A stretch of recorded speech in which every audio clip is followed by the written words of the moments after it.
Você sabe o que foi o caso de Joana d'Arc? Um dos casos mais interessantes da história da igreja. Eu até escrevi esse livrinho que você está vendo aqui, né, sobre esse caso de Joana d'Arc, porque muitas pessoas querem saber sobre isso. Né? Então, eu gostaria de explicar a você rapidamente. Era a Guerra dos 100 Anos na Europa. O que foi a Guerra dos 100 Anos? Uma guerra de 100 anos entre a Inglaterra e a França. A França católica e a Inglaterra ainda católica também, que foi por volta de 1400 e pouco, a Inglaterra queria dominar a França. E já estava prestes a dominar a França. Né? Mas para impedir isso, Deus suscitou nessa menina, Joana d'Arc, que tinha 18 anos de idade, uma coisa que ninguém pode imaginar. Mandou que ela fosse ao rei francês, Carlos VII, e pedisse ao rei para chefiar o exército francês contra os ingleses. Uma coisa impressionante. Aqui eu não vou explicar todos os detalhes, mas ela conseguiu, com muito sacrifício, com muitos intercessores, chegar até o rei. O rei submeteu ela a uma série de provas e ela provou que ela estava agindo em nome de Deus. E como o rei já estava praticamente com a França perdida para a Inglaterra, o rei aceitou. A grande cidade de Orleans já estava dominada pelos ingleses e Joana d'Arc conseguiu expulsar os ingleses de Orleans, depois conseguiu que o rei fosse coroado como rei, né, na Catedral de Reims, que era uma coisa que não tinha acontecido, e para os franceses isso era fundamental, porque todos os reis franceses cristãos eram coroados pelo bispo da cidade de Reims, na França. Ela fez isso.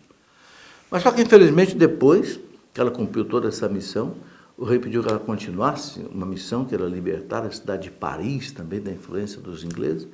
Ela acabou sendo presa pelos ingleses e acabou sendo julgada por uma falsa inquisição, inclusive por um bispo chamado Pierre Courchon, que era um bispo francês, mas que era aliado dos ingleses, né? Politicamente aliado dos ingleses. Ele desejava que a Inglaterra dominasse a França, e esse bispo instituiu uma inquisição fora da jurisdição dele, né? E conseguiram condenar a Joana d'Arc como uma bruxa, como uma feiticeira, coisa desse tipo, para mostrar para os franceses o seguinte: estão vendo, vocês foram libertados, era por uma bruxa, não foi por uma santa.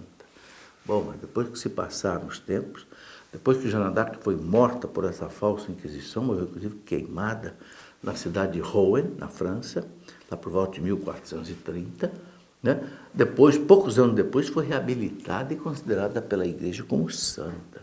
E hoje é uma das protetoras da França.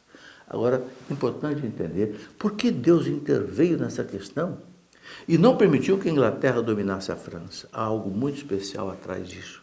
Acontece que a Inglaterra, em 1534, com o rei inglês Henrique VIII, se tornou protestante. Porque ele, que era amigo do Papa, rompeu com a igreja porque ele queria, Henrique VIII, casar com uma amante dele, que se chamava Ana Bolena, e queria que o Papa reconhecesse a nulidade do casamento dele com a legítima esposa, que era Catarina de Aragão, e o Papa não aceitou. Por isso ele rompeu com o Papa em 1534 e ele se tornou o chefe da igreja na Inglaterra, que chama-se a igreja anglicana ou também episcopal. Ora, se a Inglaterra, no tempo de Joana d'Arc, um pouco antes, dominasse a França, e a Inglaterra tornando-se protestante, a França também se tornaria.